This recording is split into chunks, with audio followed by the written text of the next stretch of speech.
Welcome class. आज हम part 5 लिंग और वचन पढ़ेंगे।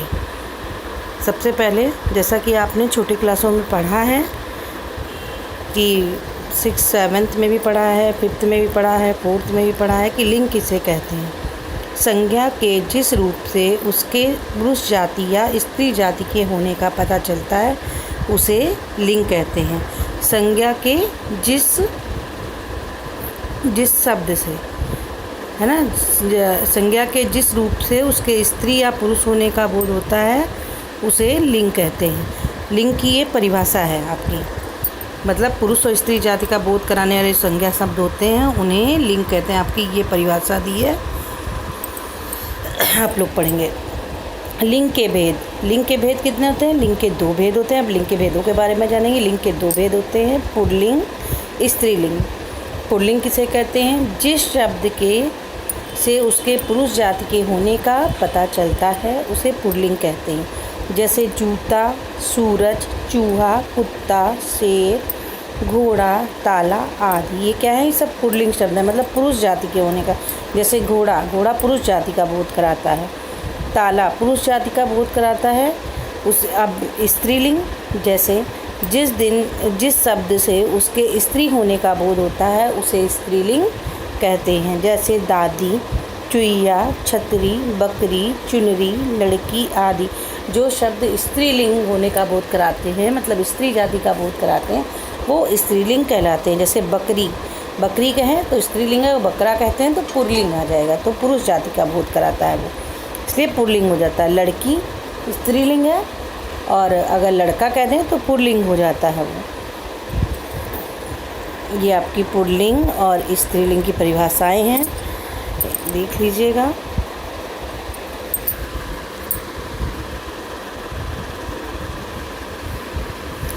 लिंग की पहचान। अब लिंग की पहचान करने के लिए कैसे लिंग की? प्रायः पुरुष जाति के संज्ञा शब्द पुल्लिंग होते हैं तथा स्त्री जाति के संज्ञा शब्द स्त्रीलिंग होते हैं। पुरुष जाति के संज्ञा शब्द जो होते हैं, संज्ञा शब्द मतलब किसी का नाम, वो पुल्लिंग के अंतर्गत आते हैं और स्त्रीलिंग के संज्ञा शब्द स्त्रीलिंग के होते हैं।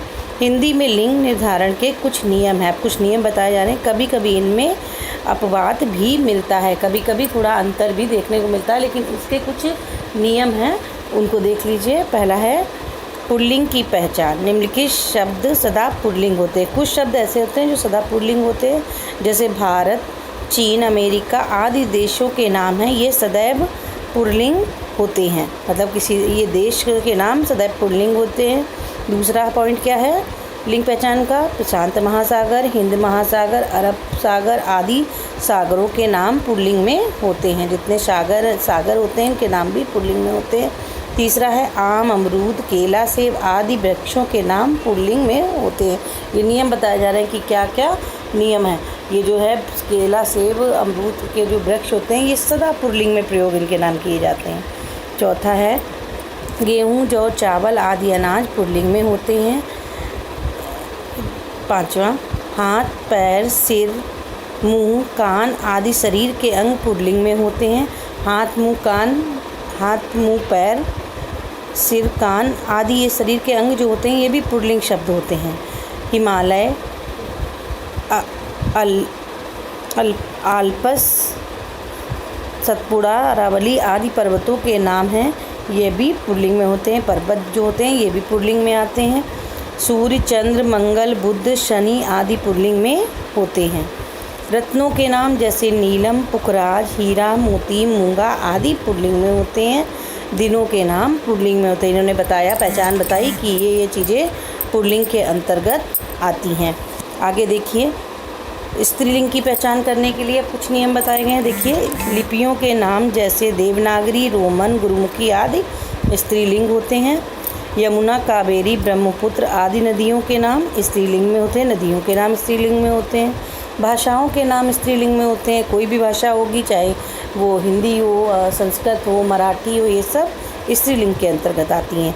सब्जियों के नाम जैसे गोभी, मूली, भिंडी, तुरई, लौकी आदि स्त्रीलिंग होते हैं सब्जियों के नाम। हल्दी, लौंग, इलायची, सौंफ आदि मसालों के नाम भी स्त्रीलिंग होते हैं। इस तरह से स्त्रीलिंग और पुल्लिंग की पहचान करने के लिए कुछ नियम बताए गए हैं। अब लिंग परिवर्तन करने का नियम बताए गए हैं। स्त्रीलिंग से पुल्लिंग में निम्नलिखित प्रकार से परिवर्तित किया जा सकता है। अब देखिए, पहला है बड़ा आ प्रत्यय लगाकर। सबसे पहले बड़ा आ प्रत्यय लगाकर लिंग परिवर्तन बताया गया है। जैसे अनुज, अनुज अनुजा, अनुज अनुजा। दूसरा है पूज्य, दूसरा है पूज्य, पूज्य पूज्या। देखिए, बड़ा आ लास्ट में प्रत्यय लगा दिया गया है और लिंग परिवर्तन हो गया है। क्या है? ये पुल्लिंग से स्त्रीलिंग बन गया। छात्र छात्रा, महोदय महोदया, सुत सुता, आत्मज आत्मजा, प्रिय प्रिया। अब देखिए, प्रिय पुल्लिंग है, प्रिया स्त्रीलिंग हो गया। वृद्ध वृद्धा, भवदीय भवदिया, शिष्य शिष्या, पालित पालिता। पालित पुल्लिंग हो गया, पालिता स्त्रीलिंग हो गया। आचार्य पुल्लिंग, आचार्य स्त्रीलिंग हो गया आपका। दूसरा क्या है नियम? दूसरा है बड़ी ई लगाकर प्रत्यय बनाना। बड़ी ई प्रत्यय लगाकर अब लिंग परिवर्तन किया जाएगा। जैसे कबूतर, पुल्लिंग क्या है? कबूतर। तो बड़ी ई प्रत्यय लास्ट में उच्चारित हो रहा है। कबूतरी, तो बड़ी ई प्रत्यय उच्चारित हो रहा है, इसलिए यहाँ पर बड़ी ई प्रत्यय लगाकर स्त्रीलिंग परिवर्तन किया जा रहा है। लिंग परिवर्तन। नर नारी, दादा दादी, घोड़ा घोड़ी, लंबा लंबी, पहाड़ पहाड़ी, तरुण तरुणी, भतीजा भतीजी, बकरा बकरी, चाचा चाची, गोप गोपी, मामा मामी, चीटा चीटी, नाना नानी, लड़का लड़की, बेटा बेटी। अब तीसरा वाला नियम क्या है? ईया प्रत्यय लगाकर लास्ट में ईया ध्वनि उच्चारित होगी। डिब्बा डिबिया, डिब्बा, तो ये ईया प्रत्यय लगाकर पढ़ा रहे हैं। डिब्बा डिबिया, गुड्डा गुड़िया, लोटा लुटिया, बूढ़ा बुढ़िया, बंदर बंदरिया, खाट खटिया, चूहा चुईया, चिड़ा चिड़िया। उसके बाद है चौथा आपका क्या है? इका, इका प्रत्यय लगाकर। अब इका प्रत्यय देखा, अध्यापक पुल्लिंग शब्द है, अध्यापिका इका आया, तो ये क्या है? इका प्रत्यय लगकर चौथा नियम है परिवर्तन का, लिंग परिवर्तन का। बालक बालिका, नायक नायिका, गायक गायिका, याचक याचिका, सेवक सेविका, सहायक सहायिका, पुस्तक पुस्तिका, संशोधक संशोधिका, लेखक लेखिका, पाठक पाठिका, दर्शक दर्शिका, शिक्षक शिक्षिका, धावक धाविका। तो ये इका प्रत्यय लगाकर आपका लिंग परिवर्तन का नियम था चौथा। आगे पांचवा देखिए, पांचवा है आपका परिवर्तन का नियम इन प्रत्यय लगाकर। अब इन प्रत्यय लास्ट में उच्चारित होगा। जैसे गौला गौलिन। इन जो प्रत्यय क्या होते हैं? लास्ट में जो उच्चारित होते हैं, जो वर्ण, वो ये प्रत्यय के अंतर्गत आते हैं। जैसे धोबी धोबिन, तेली तेलिन, मालिक मालकिन, पापी पापिन, भक्त भक्तिन, नाग नागिन, कहार कहारिन। उसी प्रकार के छठा है नी प्रत्यय लगाकर। ऊँट ऊँटनी, मोर मोरनी, शेर शेरनी, मजदूर मजदूरनी, जाट जाटनी, चोर चोरनी। आनी प्रत्यय लगाकर। सेठ सेठानी, छत्री छत्राणी, जेठ जेठानी, इंद्र इंद्राणी, नौकर नौकरानी, मेहतर मेहतरानी, देवर देवरानी, चौधरी चौधरानी। रानी आनी प्रत्यय निकल रहा। आइन प्रत्यय लगाकर। गुरु गुरुआइन, बनिया बनियाइन, बाबू बबुआइन, बाबू बबुआइन, लाला ललाइन, मिश्रा मिश्राइन, चौधरी चौधराइन, चौबे चौबाइन, ठाकुर ठकुराइन, पंडित पंडिताइन, बर्मा बर्माइन। अब देखिए आगे है आपका त्रि प्रत्यय लगाकर। देखिए, निर्माता निर्मात्री, त्री आ रहा है। अभिनेता अभिनेत्री, नेता नेत्री, पुत्र पुत्री, विधाता विधात्री, माँ दाता दात्री, दाता धात्री, कर्ता कर्ती। उसके बाद है मति और वती प्रत्यय लगाकर। ये देखिए, मति और वती प्रत्यय लगाकर